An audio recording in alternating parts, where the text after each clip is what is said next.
I found out about Thanksgiving the way you find out about things you were never meant to know.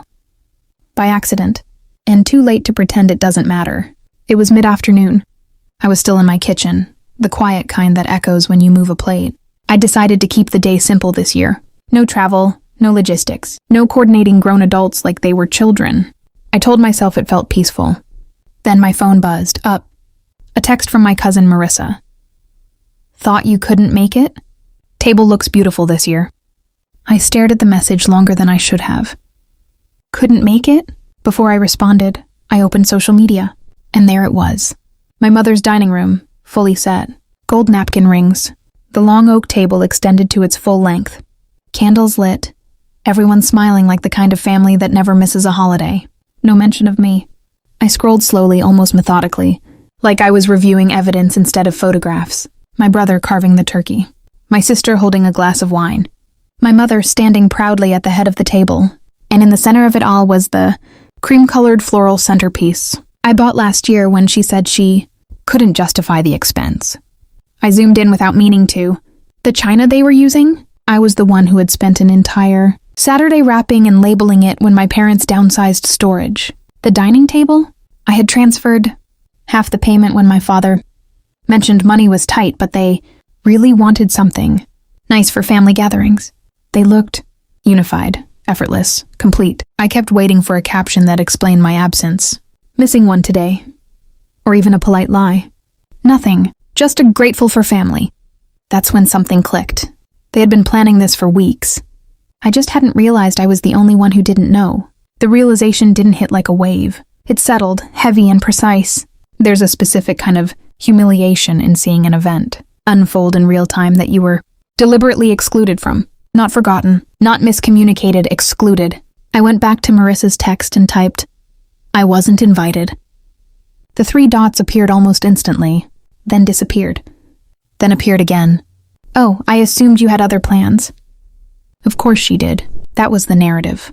I returned to the photos, this time noticing what wasn't obvious at first glance. My grandfather was seated near the end of the table. He wasn't smiling. Not exactly. His expression was neutral, almost assessing. I paused there, zoomed in. He was looking slightly off to the side, not at the camera. Looking back, the silence made sense. Over the past few weeks, there had been fewer group messages, shorter replies, a couple of we'll figure it out responses when I asked about plans. I hadn't pressed. I assumed someone else was coordinating this year. I assumed wrong. The strange part wasn't the absence of an invitation. It was the absence of even a courtesy acknowledgement. No one had said, we're keeping it small. No one had said, maybe next year. They had simply proceeded as if I didn't exist. I set my phone down on the counter and stood there for a moment, listening to the hum of my refrigerator. It felt disproportionate to be shaken over dinner plans. That's what I told myself.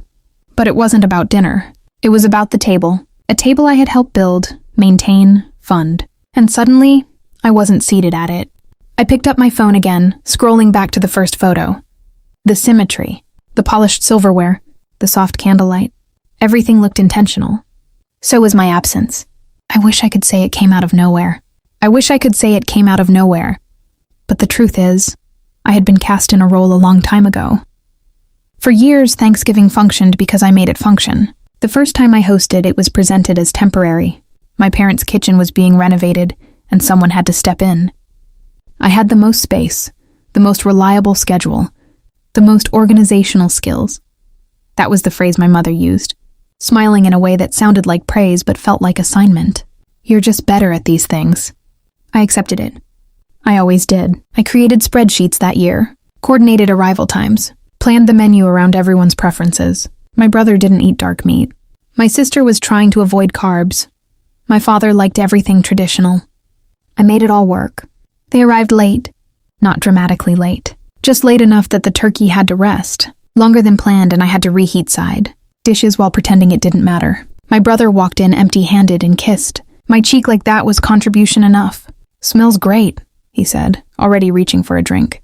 My sister brought a store-bought pie and made a joke about how she doesn't do domestic. Everyone laughed. I smiled too. The second year I hosted, it wasn't because anyone asked directly. It was because no one else volunteered. and the group chat fell silent in that familiar way. I waited. Then I typed, "I can host again if that's easiest." Immediate relief flooded the thread. "You're a lifesaver. We don't know what we'd do without you." At the time, I mistook dependency for appreciation. One year, when my brother was between jobs, my mother called me privately a week before Thanksgiving. "Money's just tight right now," she said carefully. "We'll still host, of course. We just might need to simplify." I transferred money that afternoon. Enough to cover groceries and then some. I told her it was a gift. She insisted she'd pay me back. She never did. I didn't remind her. I also didn't mention that I had adjusted my own budget to make it happen. There were smaller things too. Invisible things. I was the one who coordinated everyone's travel windows so dinner wouldn't start at 9. I was the one who picked up my grandfather every year because you're already on that side of town. I was the one who stayed after everyone left, stacking plates in careful piles while my siblings stood near the door discussing Black Friday sales. Once, while I was scrubbing a roasting pan, I overheard my sister say, "She actually likes doing this stuff." I paused. I didn't dislike it. I disliked that it was assumed.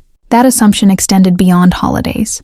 When my parents bought their new dining table, the same one in those photos, they mentioned casually that the cost was higher than expected. My father had miscalculated delivery and assembly fees. "It'll work out," he said, though his voice held strain. I offered to cover half. Not because they asked, because I saw the numbers and knew I could. I wired the money the next morning. There was gratitude, of course, brief, general. "You're so generous." But generosity, when repeated enough, becomes infrastructure. I had a stable job. I'd built it carefully over years, steady promotions, deliberate savings, a reputation for reliability. I paid my bills on time. I read contracts before signing them. When my parents refinanced once and needed a co-signer to secure a better rate, I agreed after reviewing everything. It was a formality, they said. I treated it like responsibility. That was always the difference. I treated family matters with the same seriousness. I treated my career, deadlines, budgets, follow-through. My siblings treated them like optional gatherings. They arrived when convenient, contributed when reminded, promised loosely, and yet somehow I was the one labeled intense. "You're just more organized," my mother would say, smoothing over imbalance like it was personality, not pattern. The praise kept me compliant.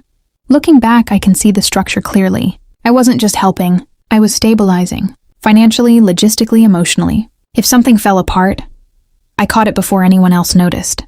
And because I caught it, no one else had to learn how. There's a quiet cost to being the reliable one. You become the solution everyone expects, but no one acknowledges as essential. Your effort disappears into the background of a smooth experience. The table is beautiful. The food is warm. The grandfather arrives safely. The bills are paid, so no one asks how it happened. At the time, I didn't realize I was funding my own exclusion. I believed participation guaranteed belonging. I believed contribution ensured consideration. I believed that if I kept showing up with competence and generosity, there would always be a seat for me. But things shifted this year. In previous years, split it meant I would front the money and the reimbursement would dissolve into loose promises. Not malicious, just consistent. I took a breath before answering. Not because I was angry, because I wanted to be clear. "I won't be able to cover the deposit this year," I said evenly. "If we're splitting it, I'm happy to transfer my portion once everyone sends theirs." There was a pause on the other end. "Not long, just long enough." "Oh," she said. "Okay, we'll figure it out." The phrase sounded neutral. It wasn't. Later that evening, my brother texted me separately. "Everything okay? Mom said you're not hosting and not covering catering." The framing was interesting. "I'm not hosting this year," I replied. "And I'm paying my share directly. That's all." Another pause in the digital space. "Got it," he responded. No emoji, no follow-up. In the group chat, the energy shifted subtly after that. Messages became shorter. Logistics were discussed without directly addressing me. When I asked what time dinner would be, my sister replied hours later with, "Still deciding." Still deciding what? For the first time in years, I wasn't coordinating. I wasn't calculating oven times or confirming dietary restrictions. I wasn't rearranging my schedule to pick up my grandfather automatically. I waited to see if someone would ask. No one did.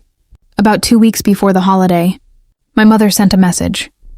"We may keep things smaller this year. Just immediate household." I read it twice. immediate household. The phrase felt deliberate, technically harmless, practically loaded. I understand, I replied. Let me know what the final plan is. She responded with a thumbs up. That was it. No clarification, no direct statement, just space. I told myself not to overanalyze. Families adjust plans, budgets change, people simplify, but I've always trusted patterns more than explanations. In previous years when I hosted, communication was constant. Menu confirmations, arrival updates, even debates about cranberry sauce texture. This year there was quiet. Not peaceful quiet, strategic quiet. They thought I wouldn't connect the timing. The moment I declined to front money. The moment I didn't volunteer my home. The moment I calmly said I would participate but not subsidize. I hadn't accused anyone. I hadn't raised my voice. I hadn't referenced past imbalances. I simply set a boundary that required shared responsibility. And somehow that boundary felt like rebellion. The passive-aggressive comments surfaced in small ways. My sister joked in the chat, "Guess we're going potluck style now." My brother added, "Back to basics." No one said my name! I told myself not to overanalyze. Families adjust plans. Budgets change. People simplify. But I've always trusted patterns more than explanations. In previous years when I hosted, communication was constant. Menu confirmations, arrival updates, even debates about cranberry sauce texture. This year there was quiet. Not peaceful quiet, strategic quiet. They thought I wouldn't connect the timing. The moment I declined to front money. The moment I didn't volunteer my home. The moment I calmly said I would participate, but not subsidize. I hadn't accused anyone. I hadn't raised my voice. I hadn't referenced past imbalances. I simply set a boundary that required shared responsibility. And somehow that boundary felt like rebellion. The passive-aggressive comments surfaced in small ways. My sister joked in the chat, "Guess we're going potluck style now." My brother added, "Back to basics." No one said my name, but the implication hung there. Things were harder now. I didn't defend myself. I didn't explain that contributing equally isn't withdrawal. I let the comments sit. What struck me most wasn't anger. It was efficiency. The speed with which I moved from essential to optional. In previous years, my involvement was assumed. This year, my independence was interpreted. I sensed distancing, yes, but I didn't expect exclusion. I believed, even then, that adulthood meant negotiation, not punishment. That if I communicated clearly and respectfully, others would meet me in the same tone. Instead, they responded indirectly, with shorter messages, with ambiguity, with logistical decisions that no longer included me. It was subtle enough to deny if confronted. We said we were keeping it small. We thought you were busy. We didn't know. Plausible deniability is a powerful tool. But beneath the surface, the message was clear. Participation had conditions. And for the first time, I had declined them. I remember standing in my kitchen one evening, reviewing the sparse thread of messages, feeling something unfamiliar. Not guilt, not anger, distance. Not imposed, emerging. I didn't chase clarity. I didn't demand reassurance. I let the silence unfold, curious to see how far it would go. And then Thanksgiving morning came. I woke up earlier than I meant to, the way you do on days that used to have structure. For a few seconds I lay still, listening. No notifications, no early group messages debating oven space or arrival times. Just the faint hum of the heater turning on. I reached for my phone anyway. Nothing. No happy Thanksgiving. No what time are you coming? No last-minute adjustment. Just the usual overnight emails and a promotional text from a grocery store. I told myself it didn't mean anything. If they were keeping it small, maybe they assumed I understood. Maybe they didn't want to make it awkward. Maybe this was consideration, not exclusion. I got up slowly and made coffee. The house felt unusually quiet. Not peaceful exactly, just unclaimed. In previous years, by mid-morning, I would already be negotiating. Refrigerator space or calculating cooking times in my head. I would have flour on my sweater and a timeline taped to the cabinet. This year, there was only steam rising from a single mug. Around 11, I checked my phone again. Still nothing. It's strange how silence can grow heavier with every passing hour. It stops feeling accidental. It starts feeling intentional. By noon, I had convinced myself that perhaps they would call before sitting down to eat. Even if I wasn't invited, surely there would be a courtesy acknowledgement. A simple thinking of you. The absence of it felt louder than any argument. At 12:47, my phone buzzed. Marissa. Wait, her text read. Are you not there? I stared at the screen before opening social media again. This time there were more photos. The table was full. Plates served, glasses raised. My brother mid-toast, smiling like everything was uncomplicated. My sister leaning toward the camera, her caption reading, "So grateful for our little tribe." Little tribe? I scanned the faces automatically, counting without meaning to. One missing. Me. I zoomed in on the background details the way I had the day before. The table runner I'd given my mother 2 Christmases ago. The serving tray I'd picked up on. Clearance and insisted. She keep because it felt like Thanksgiving. Everything looked warm, curated, complete. Except it wasn't. My eyes moved toward the far end of the table. That's when I saw him. My grandfather was seated slightly apart from the center of the frame. His posture was upright, hands folded loosely in front of him. Everyone else looked mid-conversation, mid-laughter. He didn't. His expression wasn't dramatic. He wasn't frowning, but he wasn't smiling either. His eyes weren't directed at the person taking the photo. They were angled slightly to the side, thoughtful, almost distant. I held the image there for a long moment, but someone else at that table wasn't smiling. A strange calm settled over me as I studied that detail. Not vindication, not relief, just recognition. He had always been observant, quieter than the rest of us, less impressed by surface harmony. If anyone would notice an absence, it would be him. The humiliation arrived in layers. First, the obvious fact of not being there. Then the public framing of unity. Then the realization that extended relatives likely assumed I had chosen not to come. The narrative was forming in real time without my participation. I set my phone down and walked into the living room. The television was off. The house was still.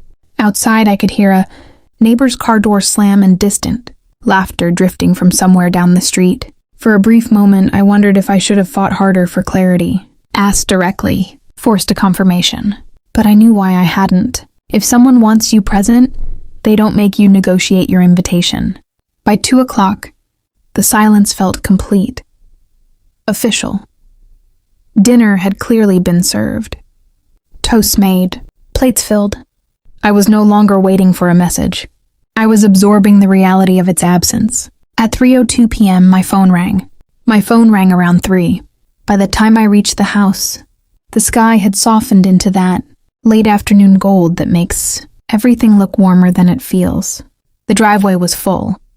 I parked at the curb.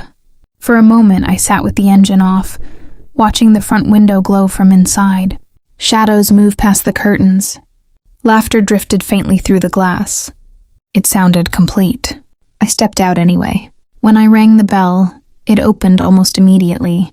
My sister stood there, her smile forming half a second too late. "Oh," she said. "You're here." "I am." She stepped aside.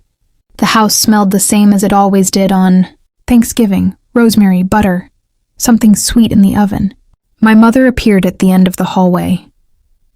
Her posture straightened when she saw me. "We didn't know you were coming," she said, adjusting a dish towel in her hands. "Grandpa invited me." That was all I offered. Behind her, my brother glanced up from his phone, then back down again. His jaw tightened slightly, like he had bitten into something unexpected. No one said I shouldn't be there. No one said I should. The room rearranged itself around my presence anyway. I removed my coat and hung it neatly on the rack. "Happy Thanksgiving," I said. A few relatives echoed it back, polite but uncertain. My grandfather was already seated at the table. When he saw me, he nodded once. "Steady. I'm glad you came," he said. "Thank you for calling." There wasn't a place set for me. My sister hurried to retrieve a plate. Silverware clinked together louder than necessary. I took the seat beside my grandfather. Dinner resumed, but something in the rhythm had shifted. Conversations felt layered. My brother laughed at moments that didn't require laughter. My sister filled silence with long explanations about work. My mother kept moving dishes from one end of the table to the other. Even when no one asked, I ate slowly, listened, No one addressed my absence earlier that day. No one clarified the assumption that I was busy. It hovered there, fragile and unfinished. I noticed small things. My mother avoiding direct eye contact. My brother's shoulders slightly hunched. My sister speaking in bright tones that didn't match her eyes. And my grandfather, he was quieter than usual, observing. Halfway through dessert, as plates were being passed and someone mentioned taking a photo, my grandfather placed his fork down. The sound was soft, but it carried. He cleared his throat gently. The room slowed without being told to. "I have a question," he said. His voice wasn't sharp. It didn't need to be. My mother smiled cautiously. "Of course." He folded his hands on the table. "For several years now," he began, "this holiday has required a great deal of coordination." No one interrupted him. "She hosted twice," he continued evenly. "She organized schedules. She picked me up every year so I wouldn't have to drive." A small pause. "She covered groceries when money was tight." My brother shifted in his chair. "And she helped pay for this table." The words were delivered without emphasis. Just fact. My mother inhaled slowly. "We all contribute in different ways." He lifted his hand slightly. "I'm not criticizing," he said. "I'm trying to understand." The room became very still. "This year," he continued, "I was told she wasn't here because plans were kept small." He looked around the table. "It does not appear small." No one smiled. "So I'm trying to understand why the person who carried this holiday for years wasn't invited." The question settled into the center of the table like another place setting. No one reached for it. My brother spoke first, his voice quieter than usual. "We thought she had plans." "I didn't," I said. My sister began stacking plates, though no one had finished. My mother's tone tightened. There was confusion. She didn't want to host. "And the catering deposit?" "Yes," my grandfather said calmly. "The deposit she declined to front alone." Another pause. "That seems reasonable." No one corrected him. No one denied the history. They adjusted language instead. It wasn't intentional. We assumed. Things were hectic. Their explanations moved around the table. The facts did not. My grandfather looked at each of them briefly. Not accusing, not dramatic, just steady. "It seems ungrateful at best," he said quietly. The word ungrateful lingered. "And dishonest at worst." Silence followed. Not explosive. Heavy. My mother's smile faded. "That's not fair," she said softly. "We appreciate her." "Appreciation," he replied, "usually includes an invitation." No one spoke after that. My brother looked down at his hands. My sister stopped moving. An aunt across from me lowered her eyes. And something subtle shifted. Not chaos, not argument, clarity. No one was yelling. No one was defending loudly. The truth had simply been placed on the table. And it did not move. After a long moment, my grandfather picked up his fork again. Conversation resumed, but it felt thinner now. Less polished, more careful. No one returned to the subject. They didn't need to. It had already done its work. I sat there quietly, breathing evenly. I hadn't argued. I hadn't reminded anyone of receipts or transfers or past favors. I hadn't needed to. Stillness had said enough. And I didn't raise my voice. The silence after my grandfather's words didn't break on its own. It just lingered. Everyone seemed to be waiting for something. An apology, an argument, a softening. I didn't offer any of those. I placed my napkin neatly beside my plate and looked around the table. Not sharply, not emotionally, just steadily. "I want to say something," I said. My voice was calm enough that no one could accuse it of being reactive.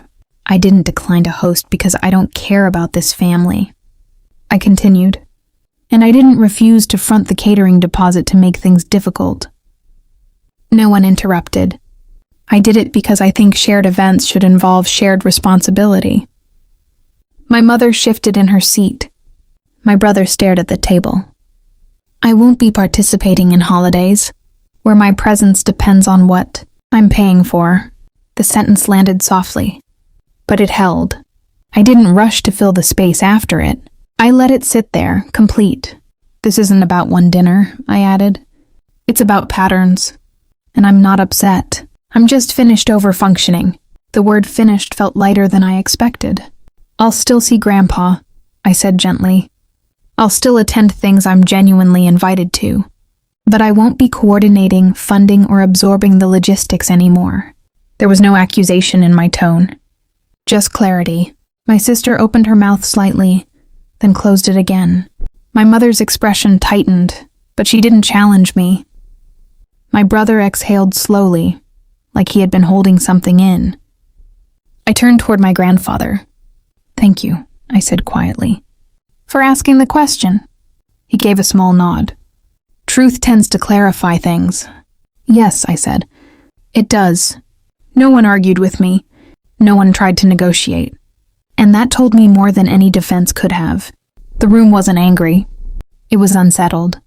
Because something had shifted, not dramatically, structurally. For years, I had made myself useful enough to be indispensable. Tonight, I made myself clear enough to be optional. And somehow that felt stronger. I pushed my chair back slowly and stood. I'm going to head out, I said evenly. It's still early, my mother replied almost automatically. I know. I picked up my coat. There were no dramatic exits. No slammed doors. No raised voices echoing behind me. Just quiet, the kind of quiet that follows truth. And I left before dessert. The weeks after Thanksgiving were quieter than I expected. Not dramatic, not explosive, just recalibrated. The family group chat, which once buzzed with casual assumptions and loosely assigned responsibilities, became noticeably restrained. Messages were shorter, more careful. If plans were mentioned, they were phrased as invitations instead of expectations. Would you like to join? Let us know if you're available. Small changes, but deliberate. No one asked me to cover anything. No one referenced money at all. When my mother mentioned an upcoming birthday dinner, she added quickly, "We're splitting it evenly." The clarification came before I could even respond. I noticed it. I didn't comment on it. Financial expectations didn't disappear out of generosity. They disappeared because the structure had been exposed. And once something is exposed, it's harder to pretend it's invisible. Extended relatives reached out quietly. An aunt called just to check in. A cousin messaged to say she admired how calm I had been. No one repeated the full conversation from that night, but the tone suggested it had circulated in fragments. The narrative had shifted. I was no longer the daughter who was busy. I was the one who had stepped back. That distinction mattered. My brother called about 2 weeks later. His voice carried that careful neutrality people use when they want to soften history, without admitting fault. I think things just got miscommunicated, he said. No one was trying to exclude you. I understand, I replied. There was a pause as if he expected more. You know Mom gets overwhelmed, he added. And when you said you weren't hosting, it kind of threw everyone off. I said I wasn't hosting, I answered calmly. Not that I wasn't attending. Another pause. Right, he said. Well, we'll do better next time. I didn't ask what better meant. I didn't dissect the timeline. I didn't remind him that confusion usually clarifies itself when someone wants it to. I hope so, I said. And I left it there. Engaging further would have pulled me back into explanation mode. I was done explaining. The most surprising part wasn't their restraint. It was my peace.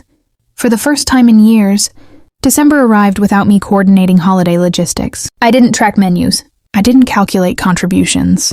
I didn't rearrange my schedule to accommodate last-minute changes. I waited to see what would happen. Plans were still made. They just weren't built around me. And somehow that felt cleaner. There was mild chaos, of course. A dinner reservation was double-booked. Someone forgot to pick up a cake. A ride had to be arranged last minute because no one thought through transportation. I noticed. I did not intervene. The system adjusted without my silent corrections. Not smoothly, but sufficiently My grandfather and I began having dinner once a week on our own. Sometimes at his house, sometimes at a quiet restaurant he liked near the park. We didn't rehash Thanksgiving. We didn't need to. Our conversations returned to books, history, small observations about the world. The relationship felt less mediated by family logistics and more direct, independent. One evening, as we were finishing coffee, he looked at me thoughtfully. "Boundaries reveal character," he said. "Whose?" I asked. "Everyone's." He didn't elaborate. He didn't need to. Back home, the atmosphere in the larger family felt more cautious, not hostile, just aware. When invitations came, they came clearly. When money was mentioned, it was specified. And when I declined something, no one tried to reinterpret it. The contrast was subtle but unmistakable. Before, I had been the stabilizer. Now I was simply a participant. There is a difference. The chaos that followed my withdrawal wasn't catastrophic. It was instructional. They adjusted. And so did I. I stopped measuring my value in how smoothly events ran. I stopped equating usefulness with belonging. And in that space, something unfamiliar emerged. Lightness. I used to think being needed meant being loved. It took me years to understand the difference. There's a quiet pride in being the reliable one, the organized one, the person everyone calls when something needs to be fixed, funded, or figured out. It feels meaningful. It feels responsible. It feels adult. But usefulness and value are not the same thing. Usefulness is conditional. Value is not. For a long time, I confused appreciation for access. I assumed that because my contributions made things easier, my presence was secured. That if I kept smoothing edges and absorbing costs, I would always have a seat at the table. What I didn't see was how overfunctioning can quietly distort a system. When one person consistently compensates, others unconsciously adjust downward. Responsibility shifts. Expectations settle. Gratitude becomes background noise instead of active recognition. And the overfunctioning person? She becomes infrastructure, essential, but replaceable. When I stopped stepping in, I didn't create dysfunction. I revealed it. That was the uncomfortable part.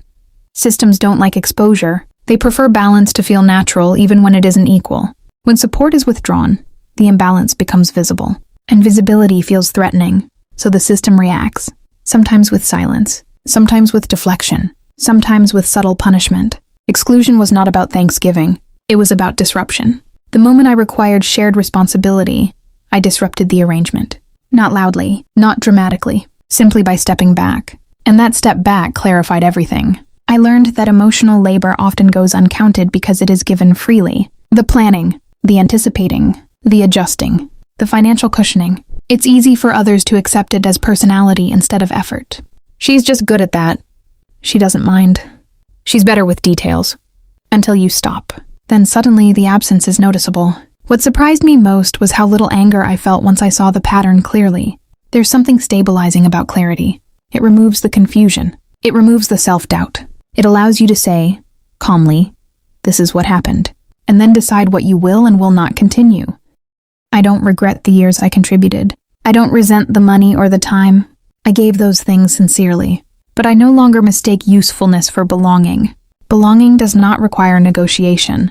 It does not fluctuate with deposits or hosting offers.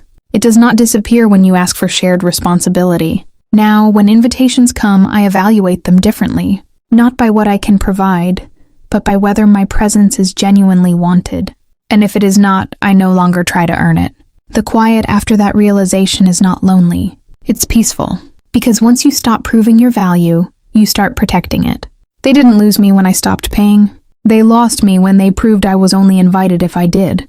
If you've ever felt invisible for doing too much, you're not alone. Subscribe. Because the next story might explain what they never will. I'll see you in the next one.